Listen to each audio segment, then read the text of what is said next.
Hello everyone, thank you very much for joining me today on this video. We're going to be talking a little bit about the traffic in District 8, and my video today is going to be focusing on traffic on Narcoossee Road. We have a report from October of 2025 where it says that 58,000 vehicles are moving up and down Narcoossee Road. That is an increase over the last 3 years from 38,000 to 58,000 vehicles. What is a drastic increase? The reason why the increase is so high is the area in the St. Cloud, particularly here, is being developed very heavily currently. So from here, the only way traffic can move would be either by 192 or by Narcoossee to 417. That's why we are seeing such a high traffic in this area. So there's four things that we're going to be exploring: synchronization of and optimizing of the traffic lights and their sequencing.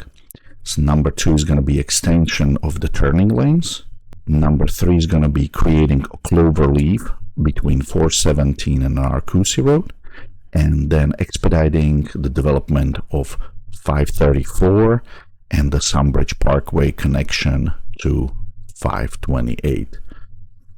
So let's start with the first part: optimizing and synchronizing the traffic lights.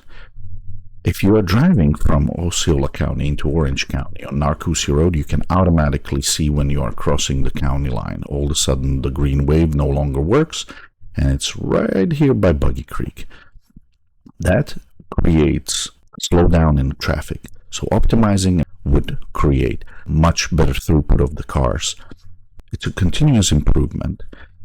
We're still going to be able to figure out better and better ways to do it, but we cannot stop.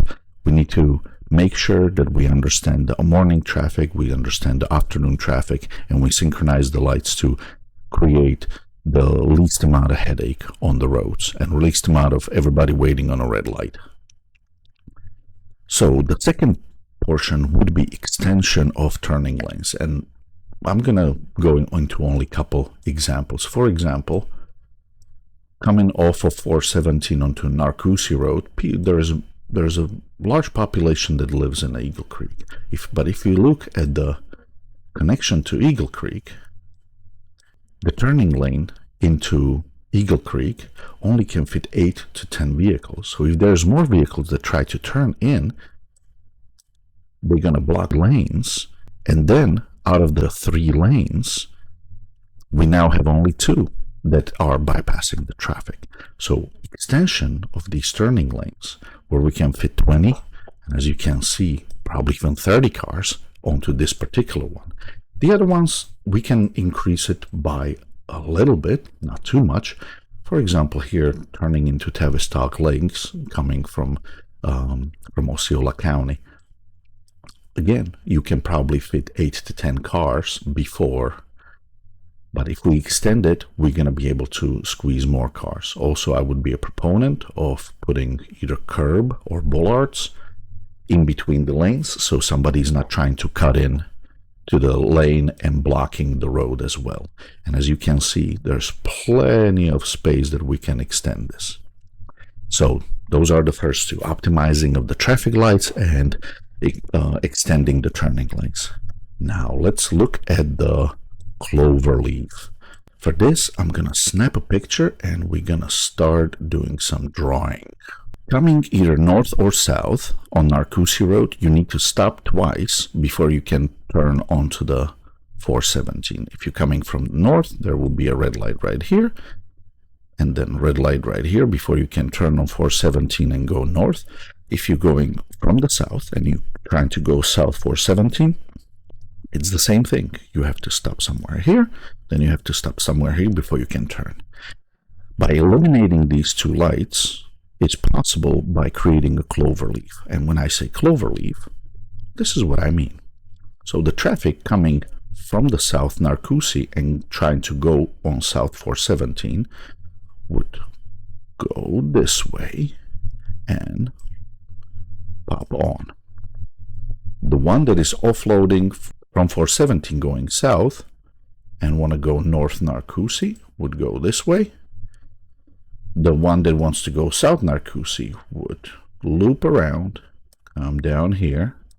The ones that wants from Narcoossee going south would go this way, connecting,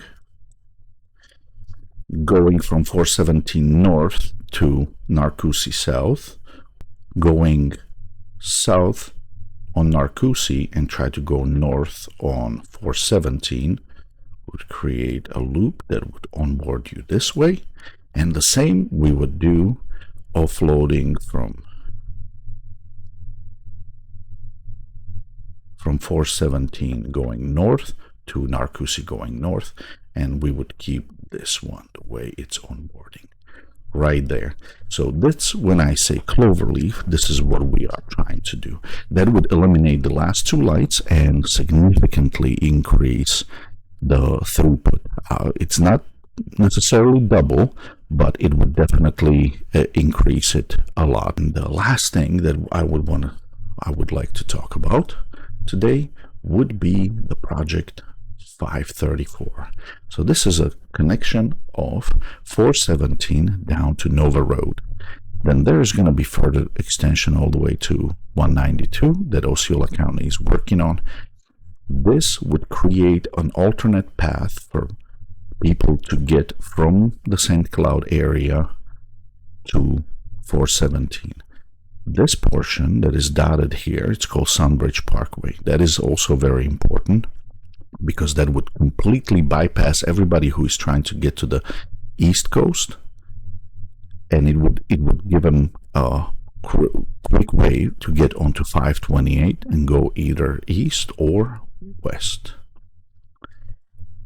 The only problem with this project is, if we look at currently stated schedule, they're talking about 2032. It's only a few miles of the road. We cannot have it being developed over next 7 years till it's operational. To summarize what we were talking about today, the four things that we just went over was synchronizing and optimizing the traffic lights and their sequencing, extending the turning lanes up and down Narcoossee Road, create a cloverleaf between 417 and Narcoossee Road, and expediting the development of State Road 534 and Sunbridge Parkway.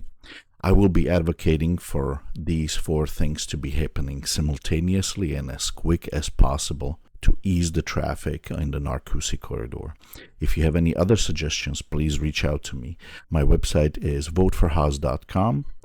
And don't forget to vote for George House for your Commissioner of District 8. Thank you. This is Oreo, and I'm George Haas, and I approve this message.